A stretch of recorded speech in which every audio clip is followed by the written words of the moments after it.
नमस्कार, स्वागत है आप सभी का। मैं हूं हिमांशु और आप देख रहे हैं हलचल इंडिया। बेबाक खबर तेज असर। आइए नजर डालते हैं आज की खबर। मुजफ्फरनगर के श्रीराम कॉलेज के कृषि विज्ञान विभाग में खाद्य सुरक्षा चुनौतियों एवं समाधान पर चल रहे 2 दिवसीय राष्ट्रीय सेमिनार के दूसरे दिन समापन अवसर पर मुख्य अतिथि उप निदेशक कृषि मुजफ्फरनगर डॉक्टर संतोष कुमार यादव व विशिष्ट अतिथि श्रीराम ग्रुप ऑफ कॉलेजेस के निदेशक doctor SN Chauhan, Shriram college के प्राचार्य डॉक्टर प्रेरणा मित्तल, श्रीराम कॉलेज के निदेशक doctor Ashok Kumar, dean academics doctor Vineet Kumar Sharma, विभाग के अध्यक्ष डॉक्टर नईम और गृह विज्ञान विभाग की विभागाध्यक्ष डॉक्टर श्वेता राठी आदि मौजूद रहे। इस अवसर पर उप निदेशक कृषि मुजफ्फरनगर डॉक्टर संतोष कुमार यादव ने बताया कि दूध में सबसे ज्यादा पानी, वसा, प्रोटीन, कैल्शियम आदि घटक पाए जाते हैं। मनुष्य की ग्रोथ के लिए तथा स्वास्थ्य के लिए लाभदायक होता है। उन्होंने बताया कि मनुष्यों के लिए बहुत लाभदायक है। उन्होंने बताया कि खाद्य की उपलब्धता के साथ साथ उनको संग्रहित करना भी अनिवार्य है, जिससे आपातकाल की स्थिति में उस खाद्य पदार्थ को उपयोग में लाया जा सके और उसे बेकार होने से भी बचाया जा सके। इस अवसर पर श्रीराम कॉलेज के निदेशक डॉक्टर अशोक कुमार ने बताया कि हमारे देश में बढ़ती हुई जनसंख्या तथा घटती हुई भूमि के कारण भविष्य में खाने में काफी परेशानियों का सामना करना पड़ सकता है। इसलिए दूध से निकलने वाले प्रोडक्ट भी प्रयोग करना अनिवार्य है। दूध एक ऐसा प्रोडक्ट है जिसमें सभी पोषक तत्व होते हैं, इसलिए डेयरी किसान को अपनी डेयरी से दूध का अधिक से अधिक उत्पादन करना चाहिए। उन्होंने बताया कि श्रीराम कॉलेज के कृषि विभाग में होने वाली बढ़ोतरी हमेशा संगोष्ठी एवं अन्य प्रदेशों व राष्ट्रीय स्तर प्रतियोगिता छात्रों को होने वाली परेशानी है तथा उनसे निपटने के लिए रास्ता दिखाता रहेगा। सेमिनार के दौरान अलग अलग प्रतियोगिता में प्रथम स्थान प्राप्त करने वाले BSc एग्रीकल्चर से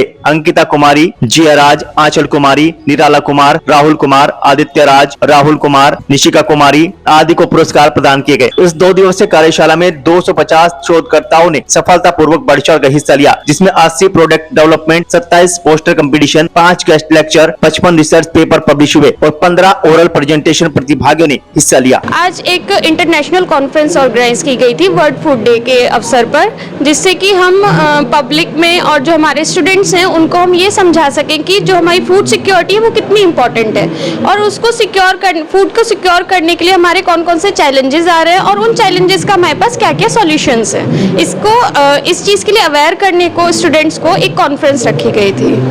जी, ये तो सर का कहना एक बड़प्पन है। जो भी रिस्पॉन्सिबिलिटी देते हैं वो काफ़ी अच्छे से मतलब हम लोग निभाते हैं, तो इसीलिए क्या कहते हैं सर ये अप्रिशिएशन का अवार्ड दिया गया है। आज प्रोग्राम किया गया था, क्या उद्देश्य रहा? सर इस प्रोग्राम का ये उद्देश्य था कि जो हमारे क्या कहते हैं देश में खाद्य सुरक्षा से लेकर के जो भी हमारे चुनौतियां आ रही हैं, तो उनसे हम किस तरीके से क्या कहते हैं उभर सकते हैं, उन चुनौतियों का सामना कर सकते हैं, क्या क्या हम सलूशन मतलब पहुंचा सकते हैं, क्या कहते हैं PPT के माध्यम से या फिर अपने क्या कहते हैं लेक्चर के माध्यम से, जिससे कि हम इस समस्या से उभर सकें।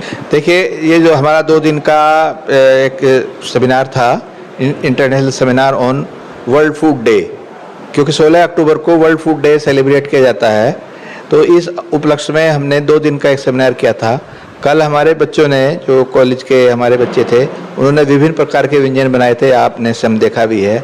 और आज हमारा ये था कि विभिन्न विषयों पर जो फूड सिक्योरिटी को प्रभावित कर सकते हैं, उन पर विभिन्न विषयों पर बच्चों द्वारा और जो एक्सपर्ट थे उनके द्वारा टॉक्स दी गई।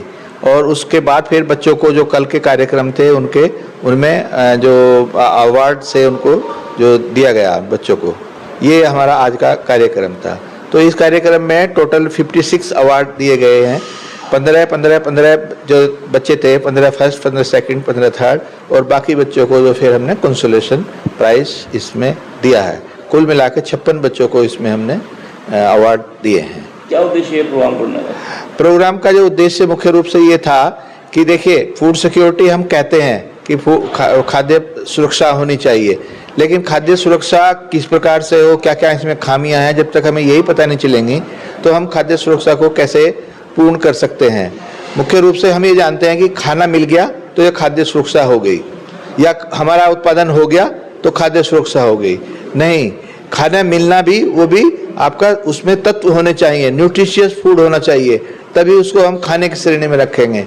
बहुत सारे हमारे ऐसे व्यक्ति हैं जिनको हम न्यूट्रिशियस फूड नहीं दे पा रहे हैं, माल न्यूट्रिशन हो रहा है उनमें, तो उसकी वजह से उनमें बहुत सारी बीमारियां आ रही हैं तत्वों की कमी की वजह से। तो फूड सिक्योरिटी केवल खाना मिलने तक नहीं है, खाना न्यूट्रिशियस भी होना चाहिए, समय में मिलना चाहिए और प्रत्येक व्यक्ति को मिलना चाहिए। ये इसका उद्देश्य था कि बच्चों को इससे बता सकें और उसके माध्यम से, आपके माध्यम से, प्रेस के माध्यम से जन जागरण तक ये हमारी जो सूचना है ये जा सके। आम जन से क्या आह्वान करना चाहोगे आप? मैं ये करना चाहूँगा, एक तो देखिए फूड प्रोडक्शन, ग्रेन प्रोडक्शन से ज़्यादा है सुरक्षा।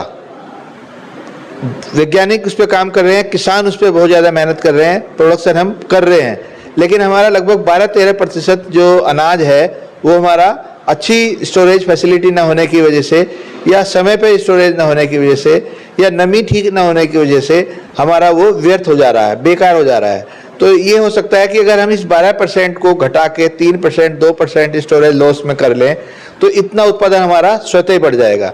दूसरा हमारा ये भी लोगों से अपील है कि जो आप खाना बनाते हैं शादी ब्याह में, फंक्शंस में, अपने घर में भी जो बस वेस्ट हो जाता है उसको कम से कम, वेस्ट को कम से कम आप करें। खाना कम से कम वेस्ट हो। अगर आपके घर फालतू बन भी गया है तो ऐसे आपके जनपद में, आपके आसपास बच्चे होंगे जिनको खाने की जरूरत है तो आप वहाँ पे भी पहुँचा सकते हैं। प्रत्येक जनपद में अब बहुत सारी NGOs काम कर रही हैं कि यदि आपका खाना बच जाता है तो आप वहाँ तक भी पहुँच सकते हैं। उद्देश्य ये है कि किसी भी कॉर्नर से आपको अन्न उत्पादन बढ़ाना है, वेस्टेज कम करनी है, और अगर आपकी वेस्टेज कम हो जाएंगी तो वो आपके उत्पादन में वृद्धि स्वतः ही हो जाएगी। वक्त हो चला है आपसे विदा लेने का। कल फिर होंगे हाजिर कुछ नई और ताज़ा खबरों के साथ। तब तक के लिए दीजिए हमें इजाजत। नमस्कार। हमारे YouTube और Facebook चैनल को फॉलो और सब्सक्राइब करना ना भूलें।